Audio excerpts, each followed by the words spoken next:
Lady K.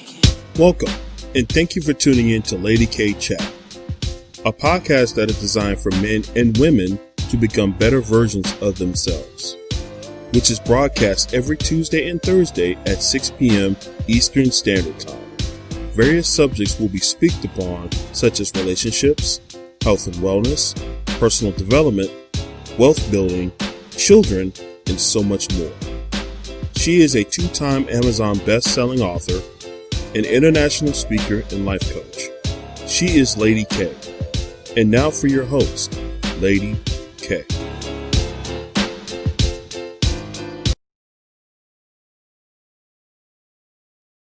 Now, while we was in it, the constant admiration, yes, was annoying.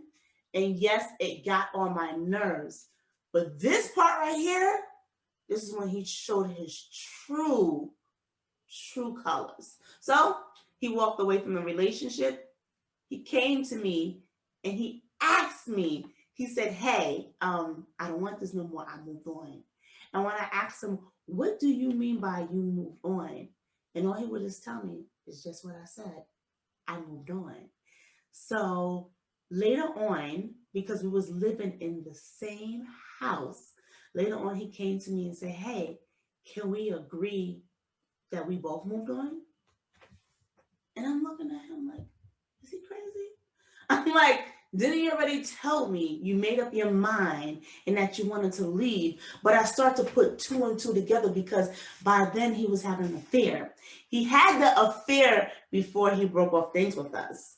So what happened was, I remember one day I ended up speaking to the young lady and I see why he asked me, can we agree? Because when I spoke to her, she said, yeah, you two said y'all agree to break up.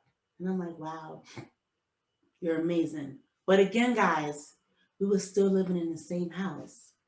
And when the affair first happened, I didn't know. I didn't know at first. But again, I put two and two together, and I later found out. But the key thing that I really want to elaborate is that this man asked me, can we have relations until he leaves? If you know what I mean. That's pretty bold and that's pretty crazy. So I started to realize what I'm dealing with. And of course I declined that. So I was like, no. But as we were living under the same roof, I guess he thought it was okay for him to do whatever because he had no boundaries. So I want to tell you the story. At one time, his car was down. So he borrowed his mother's car and he stayed out all night. He came home the next day. He gave his mother back her car. She was furious because she knew what he was doing and it made her late. She was going to church. And so was we, right? So she left. This man had the audacity to ask me, can I drive to church? Because he was tired. I was livid. I lost it. And, we got into a little altercation at that moment. And I sat down because I had to remind myself, he is a man and he is stronger than you. And you need to have settled seats, Lady K. So as I sat there, about an hour went past. And then he came to me and said, I'm ready. And we drove to church in silence. But wait, it gets even better than that. So church service is over. We're about to leave. He goes to his mother and he told his mom, I'm so tired. His mother said, too bad. She drove me home and she made him drive himself home in his car. I'm sorry, in my car. And that right there, at that moment, I really appreciated what his mother did, because there are a lot of mothers out there who swear their son is this high and almighty. But see, the thing about it, she got to witness her son's behavior. Now, I know a lot of us, we can't say too much because we know the mother is always going to take the son's side. But in this situation, she got to witness what her son did, and she did not like his behavior, and she put him on blast. And I wish more mothers would actually do that. I really do. And I commend her for doing that. And I appreciate it to this day. And then I found out some news. I found out I was pregnant. And guess what? He didn't care, not once. See, when we first met one another, because I remember this is Christian boy, he told me he don't believe in abortions and he would never ask a woman to get an abortion. But guess what? He asked me to get an abortion. And I said no. And I left it just like that. But he was so adamant that he didn't want the child. And he honestly didn't want nothing to do with it. And he didn't even want to acknowledge it. I remember one time I was really sick. And I was really wanting some ginger ale to soothe me. And I asked him, can he go to the store for me? And the store was only 5 minutes away from me. And when I asked him, can he go to the store for me? He told me no. And when he did that to me, I was like, wow, it just keep getting better. But long story short, I ended up miscarrying, and I was just disgusted. I was disgusted with myself. I could not believe I was in this situation. And that was the end of that. He left and he went about his business.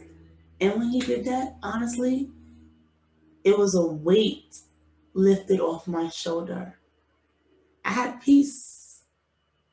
This was my new start and my new journey. So now that you know my story, I am now going to share that list with you so I can go over it with you, so I can highlight some things that I share with you in this story, and for you to also take some recognition for yourself if you're experiencing this or somebody else has experienced this. So remember, I told you they have to have this exaggeration sense of importance, right? What did Pretty Boy do to me? Whenever I did something, he made sure he turned around and put the emphasis on him. And so did Christian Boy. Number 2, the sense of entitlement, constant excessive admiration. I went through that with Christian Boy. He had to make sure he was the spotlight because he needed me to feed what he was lacking. The next one, expect to be recognized as superior without achievements. And that was Pretty Boy. Pretty Boy, remember I told you, and it says exaggerate achievements and talents. Remember I told you that he told me he was in sports, he was doing great, he was a senior in high school. Exaggerated. Oh, and I forgot to tell you guys. Remember I told you he told me he was a year older than me? Come to find out he was 5 years older than me. Yeah, I know. And on top of that, this because we're talking about exaggeration, on top of that, he lied about his name. He lied about how old he was. And he lied about, remember I told you that he said he loved his mom and he had a stepbrother? That was not his stepbrother. That was actually his biological brother. And I found that out by one day having a conversation with his mother. Listen, ladies, I know sometimes we feel like we don't want to get too deep, but sometimes it's very important to educate yourself about that person's background because you just never know. So now, preoccupied with fantasies about success, power, brilliance, beauty, or the perfect mate. We already discussed that, how Christian Boy looked at me as I was his trophy, and he made sure it made him look good. And they also believe that they are superior and can only associate people with special people. I didn't really go through that. That wasn't me. Monopolize conversation and belittle or look down on people they perceive as inferior. I didn't really go through that, but they did expect special favors and unquestionable. Yes, special favors. Oh my God. Like I told you, with Pretty Boy, it was always the reassurance that, listen, do you love me? Then you need to do better. So even though he treated me wrong, I needed to treat him correctly because, again, it just feeds into him. Remember, like I told you, a predator, a predator needs a prey. In order for a predator to survive, they need a prey. And that's exactly what they did. And they both took advantage of others to get what they want. And they have the inability to recognize one needs or feeling. They will, let me tell you something, they will act like they're concerned. They would make you feel like, you deserve more, but that's not the case. It's all because they want to put the glory back on them. They behave in arrogant manners. Absolutely. Conceited, boastful. That was Pretty Boy. But I can tell you this. The both of them made sure they attacked my self-esteem on purpose. And again, they had to do that because they needed the reinsurance. So now that I gave you some highlights on how to recognize and the traits and the things to look out, it is now time for this person to accept healing because this is what I went through. So I'm just sharing with you what I went through. So in order for you to get proper healing, number one, you have to accept. It's acceptance. When it's time to let go of the relationship, you have to understand that staying will cause you more pain than actually being in there and being manipulated and being abused. Why would you want that for yourself? It's so much better than that. God has gave you a gift for you to use on this earth, and sometimes it stops you because the person that you're in a relationship with, it stunts your growth. So you have to accept the fact they are never going to change, and this is who they are. And it's time to remove yourself from the situation. And that's when I say, number two, let go. Once you accepted the fact that you must detach yourself, the next step is to do everything in your will to make sure you do not come in contact with that person, and you have to do the inner work. Trust me, it was a battle. It was a battle, but you have to let go. It is an inner process to recognize that you can make it alone and you do not need the narcissist in order to survive emotionally. And number three, it's easy, but almost that means no contact. For people who have children with a narcissist, take them to court. You have to go through the courts. You cannot do it outside the courts. And I'm going to tell you why. Remember, I told you they lack boundaries.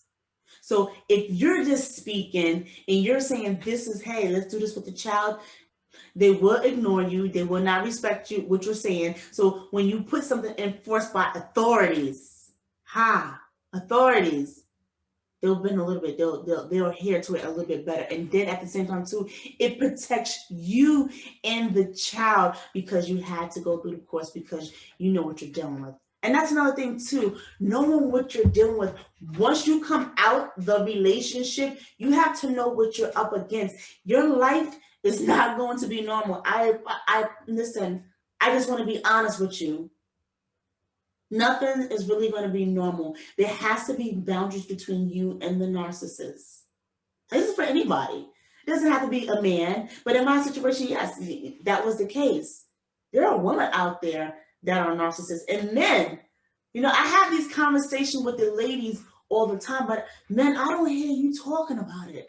I need y'all to talk about it, man. I need y'all to drop in the comments, man, some of the things that you experienced with a narcissist woman, because your voice needs to be heard too. Because in a lot of cases, they according to the psychologists and the psychiatrists, there are a lot more men who are narcissists than women. But please believe me, there are mothers who are narcissists. And because of that, when they raise their son, this is how their kids develop the traits because of what they saw. So they just implemented what they was taught. So everyone, I definitely had a pleasure breaking this down for you. I hope this was very insightful for you. Please tell me in the comments, how did this help you? Please share this with someone if you know that they're going through something. And I just thank you for tuning in. Continue to follow us on Facebook, Instagram, and YouTube for the visual show. And you can also listen to us on Apple and Spotify.